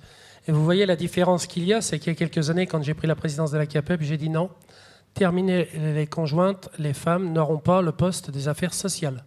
Vous savez pourquoi ? Parce qu'on les mettait automatiquement sur le social. Il était pensé syndicalement qu'ils ne savaient faire que du social. J'ai dit non, je vais vous démontrer qu'une femme est capable de travailler sur les affaires économiques. Et la présidente des affaires économiques chez nous s'occupe de ce dossier, le connaît merveilleusement bien. De temps en temps, tu la vois d'ailleurs, elle me remplace à certains endroits. Elle fait son travail de fond. Puis on a de plus en plus de femmes qui prennent des présidences de CAPEB départementales. Mais vous savez, moi, ce n'est pas une question de féminité, une question d'égalité. Ce n'est pas ça que je regarde, c'est les compétences. Une femme qui est compétente a le droit d'occuper le même poste, l'identique, à tous les niveaux que celui d'un homme. Et pour moi, d'essayer de mettre un quota ou une féminité intégrée, ça pose un énorme problème. C'est qu'à un moment donné, on le fera pour le faire et on va desservir le rôle des femmes dans toutes nos activités. Alors moi, je dis maintenant, les compétences sont où ? Si une présidente de département est capable de gérer, parce qu'un département, chez nous, c'est 1500, 2000 adhérents. Si elle est capable de gérer 10 personnes plus 1500 adhérents, c'est parce qu'elle est capable. C'est pas parce que c'est une femme. C'est ses capacités qui permettent d'accéder. Les jeunes. Alors les jeunes, c'est aussi... Alors, l'école des cadres permet de former des jeunes, justement. Parce qu'à un moment donné, on avait une école des cadres où, quand je suis arrivé, c'était ceux qui arrivaient dans notre organisation, qui avaient déjà des années, qui faisaient de la formation. J'ai dit, attendez, on arrête tout ça. Moi, c'est la relève qui m'intéresse. C'est comme dans nos entreprises. Et puis la crédibilité, ça passe aussi par ceux qui font un travail pendant un certain temps, puis à un moment donné, ils lèvent la main, ils disent, moi, je vous préviens, dans 2 ans, je m'en vais. Vous le savez, par contre, on s'organise avant. On a de plus en plus de jeunes qui viennent, mais vous savez la difficulté qu'il y a dans notre secteur. C'est du bénévolat. Quand on est artisan avec 1, 2 salariés, voire tout seul, et dire à un gars, tu vas venir sur Paris 2 jours, ou à une femme, tu vas venir sur Paris 2 jours parce qu'il y a ça et ça à faire, il n'y a pas de chiffre d'affaires derrière. Quand c'est un artisan seul, il n'y a pas de chiffre d'affaires. Donc il faut quand même une certaine motivation. Moi j'ai connu ça, ça fait 25 ans que je fais du syndicalisme appliqué, j'ai fait tous les échelons. Sauf qu'à un moment donné, vous savez, ce que je faisais, je regardais les anciens, je disais à certains, je disais, mais quand je serai vieux, je serai chef. Vous savez, je faisais ce type de réflexion. Quand je serai vieux, je serai chef. Et ben, dans mon organisation, on m'a expliqué que ce n'est pas l'âge qui donnait la valeur, c'est les compétences. Et on peut accéder à des postes. Et ensuite, la réussite, comme dans une entreprise, c'est de savoir retransmettre. Et retransmettre dans le syndicalisme, c'est exactement la même chose. Moi, si un jeune est plus capable que moi, il faut savoir s'écarter. La force d'une entreprise artisanale, ce sont les salariés de l'entreprise et le chef d'entreprise. J'ai formé 9 apprentis. Mais quand vous avez un jeune, un apprenti qui, dans l'entreprise, vient vous expliquer ce que vous faites depuis... Ça fait 40 ans que je suis dans le métier. Que ce que vous faites là, on aurait pu le modifier. Il y a 2 solutions. Vous lui dites, attends petit, je connais le métier, tu ne vas pas m'expliquer. Puis il y en a une autre qui dit, explique-moi un peu plus ce que tu fais là. Et si c'est la bonne solution, je la retiens. C'est pas perdre des compétences, c'est pas perdre de son pouvoir, c'est simplement avoir un sens de la gestion qui est intelligent. Les jeunes savent faire, savent dire, et il faut savoir les écouter. Et surtout leur faire confiance. Dorian qui demande la parole, et puis François. Rapidement, juste pour l'anecdote, vous rappelez qu'il existe un cercle des femmes de l'immobilier qui a été présidé par Joël Chauvin jusqu'à ces derniers temps, qui vient de passer la main. Exactement, et qui est composé donc à peu près de 80 personnalités féminines de tous les secteurs d'activité qui touchent à l'immobilier. Et en plus, peut-être que certains d'entre vous dans la salle ont eu cette chance, moi je l'ai eu, ils font chaque année un dîner du cercle des femmes où elles sont en robe de soirée, nous on est souvent en tenue de ville, etc. Et ils faisaient ça au Maurice. Et c'est vrai que ça avait une touche comme ça, extrêmement sympathique. Je valide, je fais partie des heureuses élus. Voilà, alors, ce que je voudrais dire, c'est que les femmes, à travers ces personnalités, ce qu'on peut voir, c'est qu'elles ont à la fois toutes les qualités des hommes, c'est-à-dire en termes de structuration d'esprit, de formation, d'expérience, etc. Mais elles ont un plus, c'est qu'elles ont justement cette dimension féminine qui fait que les négociations, les discussions sont différentes et même plus riches dès lors qu'il s'agit d'une femme qui est dans ce profil de dirigeant. Alors, nous, au niveau de notre fédération, on a eu au conseil d'administration 3 femmes qui en étaient membres, il n'y en a plus que 2, puisqu'une est partie à la retraite. C'était Anne-Marie de Chalambert, qui était présidente de Generali Immobilier Monde. Il faut souligner que c'était quand même la seule femme patronne d'un grand groupe immobilier européen. Elle a eu droit d'ailleurs à la presse britannique et à la presse anglo-saxonne. Il nous reste 2 grandes personnalités, Marie-Zo Lagnon, qui est la présidente d'Affine et qui est la présidente de notre commission Grand Paris, et puis, puisqu'on a créé une commission Grand Paris, et Meka Brunel, qui est la présidente d'Ivanhoé Cambridge Europe, et qui s'est imposée, elle, auprès des anglo-saxons, en particulier des Canadiens, puisqu'en fait, c'est la Caisse des dépôts du Québec qui s'occupe de ça. Alors, juste un mot sur la féminisation. Je pense qu'il reste beaucoup de travail à faire, que nos métiers sont comme des métiers à la base d'hommes, mais on voit monter évidemment une nouvelle génération de dirigeants, de professionnels et beaucoup de femmes, pas simplement dans les métiers administratifs comme on pouvait le voir avant, mais aussi dans les métiers d'investissement, de transaction, de conseil, et ça c'est vraiment très bien. Ça me fait faire le lien avec la jeunesse, et quand on regarde les écoles, les établissements de formation, on voit aussi que va arriver très bientôt, à travers les masters, dont la promotion des masters de l'IGS, IMSI, on voit que les femmes sont là et sont prêtes à arriver. Et donc pour ce petit conseil pour les hommes qui seraient réfractaires à l'idée de travailler avec des femmes, je pense qu'il faut vous y préparer et vous conditionner. Oui, j'ai ça s'applaudit, ça, je trouve, hein, franchement. Et si, même si c'est désagréable pour les hommes, il faut applaudir. J'appuie ce que disait Dorian sur la relève, en tout cas dans les écoles de management immobilier, que ce soit celle de l'ESI ou celle que j'ai le plaisir de piloter, on a pour ainsi dire une parité. Voilà, donc c'est une nouvelle génération plus équilibrée de ce point de vue-là. Brieux-Leguet, bon, vous représentez la puissance invitante, alors vous allez terminer, si vous voulez bien, cette table ronde. Justement, la formation au sein de cet institut de développement, cette académie, en quoi va-t-elle pouvoir faire lever de nouveaux talents? Et en liaison avec ce que disait Patrick Débus, comment on fait pour que des jeunes professionnels qui ont leur entreprise à charge, qui ont peu de temps, qui ont le souci, j'imagine, plus encore par les temps qui courent, de la maintenir à flot, comment on fait pour qu'ils s'engagent dans le syndicalisme et qu'ils s'y consacrent et qu'ils aient une certaine générosité et puis qu'ils gravissent les échelons ensuite de la fédération, de la confédération? Alors, juste quand même sur la féminisation, je pense que nous, on n'a pas à rougir, puisqu'au niveau de nos entreprises, nous avons une représentation féminine qui est largement majoritaire, même si effectivement au niveau de la fédération, on n'a pas encore une équité parfaite, puisqu'elles sont plutôt minoritaires à la fédération, non pas dans le personnel de l'entreprise, la fédération, mais dans les entreprises, elles sont largement majoritaires. Sur les nouveaux membres, effectivement, les jeunes chefs d'entreprise, la difficulté, effectivement, c'est d'arriver à les faire monter dans les instances. Alors, le club jeune qui existait, effectivement, à une époque, est en train d'être refondé pour arriver à, finalement, à être un lieu de partage d'expériences plus tourné vers les jeunes, pour essayer, notamment quand on a un jeune chef d'entreprise qui s'installe, de lui apporter un appui, mais un appui local sur le même métier, sur les mêmes expériences, et pour essayer qu'il s'appuie sur des expériences d'aînés ou de jeunes comme lui qui ont les mêmes problématiques et qui ont à solutionner les mêmes difficultés. Évidemment, ça s'appuie sur la formation. Donc notre école, c'est le principe du tutorat, finalement. Absolument.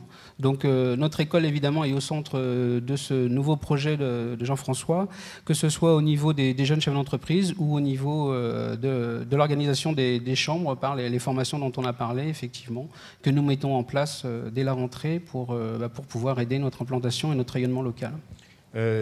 Président, est-ce que vous estimez que le réseau de la FNAIM, dont la Chambre des métiers de l'immobilier fait partie, comme la Chambre de Paris, comme fera partie de ce réseau la Chambre du Grand Paris, qui est en train de naître, à moitié né, on va dire, après ce que nous a dit Didier Camandona tout à l'heure, est-ce que ce réseau est en ordre de marche pour faire le lobbying qui va devoir se déployer, qui est déjà en train de se déployer autour du projet de loi Duflot qui concerne largement les professionnels loi Hoguet? Est-ce que vous êtes en ordre de marche? Oui, je crois que là, vraiment, c'est la période fondamentale. Je pense que le syndicalisme, en ce moment, est en train de prendre tout son sens. Il y a une attente exceptionnelle de la base, effectivement, qui pousse, finalement, l'organisation nationale à agir. Alors, effectivement, par des procédés sur lesquels il faut savoir panacher entre l'action punchy et puis le lobbying et les messages plus politiques et plus techniques. Mais je crois qu'effectivement, en ce moment, c'est le moment ou jamais. La situation est suffisamment grave pour que tout le monde se sentent concernés et l'équilibre financier de nos entreprises est remis en cause par cette loi Duflot. Donc, de toute façon, on n'a pas d'autre choix que de se battre. Je voudrais remercier en votre nom, mais vous allez le faire en les applaudissant, chaque intervenant. Pour moi, j'ai trouvé que aucun n'avait retenu ses propos. Vous avez tous été très francs, au risque de vous accrocher un peu et de préciser les choses entre vous. Et en tout cas, on a le sentiment que le syndicalisme a de l'avenir à vous écouter. Je veux bien que vous les applaudissiez.